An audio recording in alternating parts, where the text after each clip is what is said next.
The Siege of Zara, also known as the Blockade of Zara, was a military event that took place during the Adriatic Campaign as part of the Napoleonic Wars between the 22nd of November to the 5th of December 1813.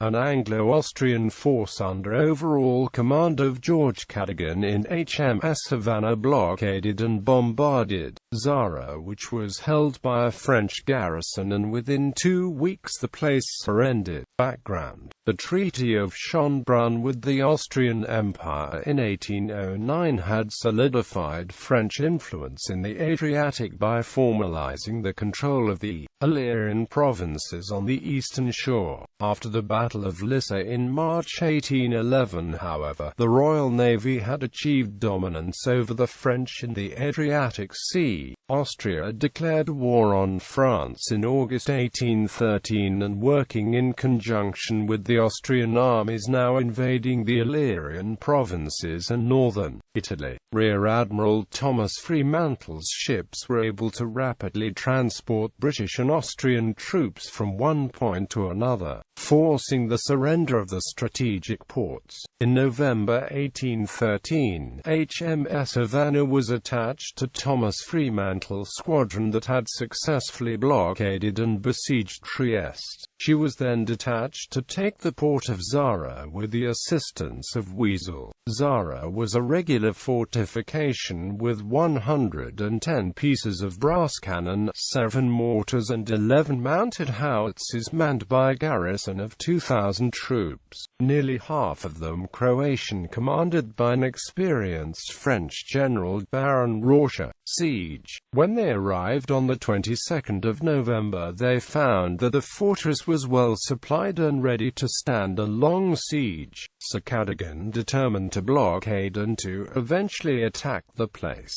Cadogan intended to use the ship's guns to establish batteries on the shore with British seamen and Royal Marines to make up the force to arm them. They were to combine with the land blockading Austrian force, which numbered 1,500 men under Franz Xaver von Tomassek, who had contributed 2 howitzers. Lieutenant William Hamley with a force of 60 men were given the job of setting up batteries. Assisting him were 2 lieutenants and a master's mates of Havannah, with 2 32-pounder carronades, 8 18-pounder guns and 7 long 12-pounder guns, together with all the necessary powder and ammunition, were landed from Havannah and Weasel. They dragged them on sledges across swamps and ditches at night, a distance of about 3 miles before establishment. The Union Jack was hoisted on each of 3 batteries on the 23rd of November, and they started a bombardment in almost incessant rain. 12 gunboats, each carrying a long 24-pounder and 1 smaller gun, were moored under the walls.